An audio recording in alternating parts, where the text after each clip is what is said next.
Stay on top of stories about stocks that may impact the market or your portfolio today in Stocks Making News. Well, sales at restaurant chain Chipotle are fluctuating along with developments in that related E. coli news that's affecting that company. Tracey, Ryniec, and Dave Bartosiak here with me to dig in a little deeper into how this news might be affecting the company going forward. Tracey, as always, we're going to start with you. The chain recently said their Q4 sales expected to drop by at least 8%. 8 to 11% is the range I've seen it put in.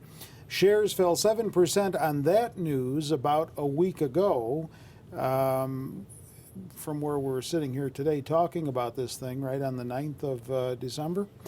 Company also lowered 2016 sales projections. Looks like this food scare is really starting to do some real damage to this company. Well, yeah. I mean, this quarter is not going to be good, as they said, with projecting 8 to 11%. And now, because of this whatever's going on in Boston, where they had to close that store, it's starting to impact customers' psyche more, and because it's not going out of the news.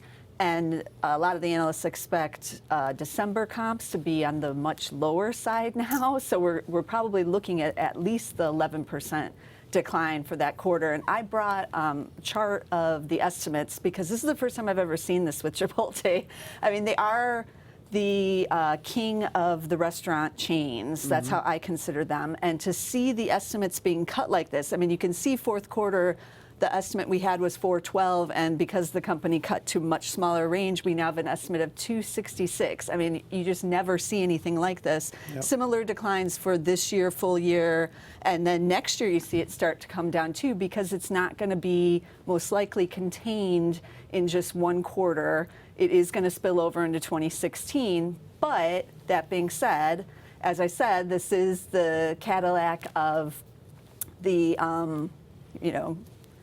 restaurant chain industry. Well, this is a company that's predicated their entire marketing plan on quality food. They have, but this kind of thing, these scares happen with a lot of different chains. It's just kind of the nature of running a big restaurant chain, but it's a problem of like containing it, and so far they haven't been able to do that because there's been events happening at a couple other locations now, and the media started to pick up on this whole story. It wasn't just the one out in the Northwest, and then, that was done.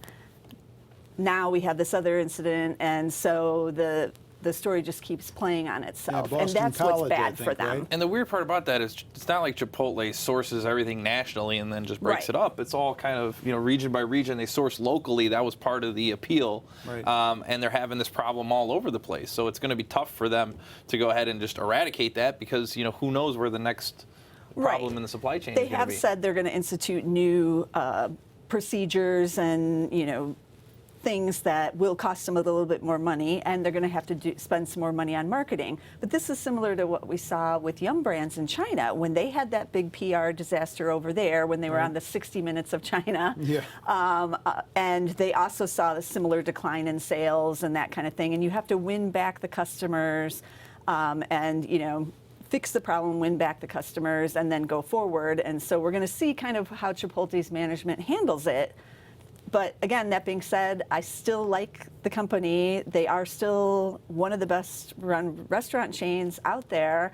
And now Dave's going to talk about it, but I see this as a buying opportunity in these shares because of the big sell-off that we've seen. So far fundamentals not badly shaken at this point. No. I mean, you're going to have some weakness, but if you have a longer term horizon, the rest of the story is still intact. All right, Dave, let's bring you in here. Published reports have this stock falling nearly 30% since mid-October when the outbreak was first detected.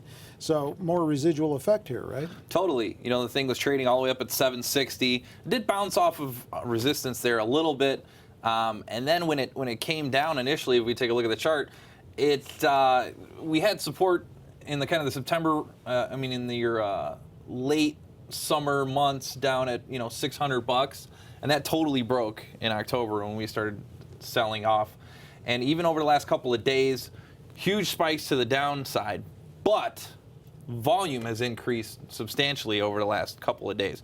So when you see this huge big spike on volume, that's telling you that maybe these sellers are getting exhausted and finally the buyers are stepping in, swallowing up all that selling volume, and the thing might start to reverse higher a little bit. So while it does look like a chart that's, you know, catching a falling knife almost, because you have the volume there, and this is kind of the second round of big volume that's come in on this, it may be okay to kind of wade in the water and peck at this thing a little bit before the technicals really do turn around. So you could get in ahead of the curve. You might be all right. We also have another interesting situation. Analysts have cut their price targets on the company, but they seem reluctant to change the buy rating on the for stock what I at this said, point, because right? they're still considered to be one of the best run restaurant chains out there with the growth, with the brand, and most of the analysts see this as just a temporary downturn and a buying opportunity. It's trading around 30, 32 times. That sounds expensive, but for where these guys have traded historically, it's not that expensive.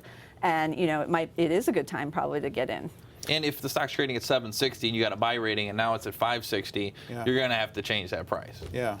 Well, if past examples of this type of thing are any indication, story's not going to be over for some time to come, I would think, at least partway into the new year. Right, and that is mid-year. why they're projecting, you know, at least the beginning of 2016 to be on the weaker side. Yeah. Do either of you own it?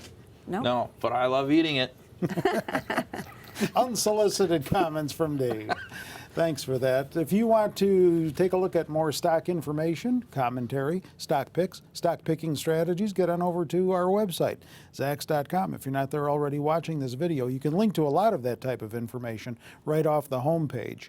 You can even see articles written by Tracey and Dave there when you stop by the homepage and link to those articles. Very interesting stuff.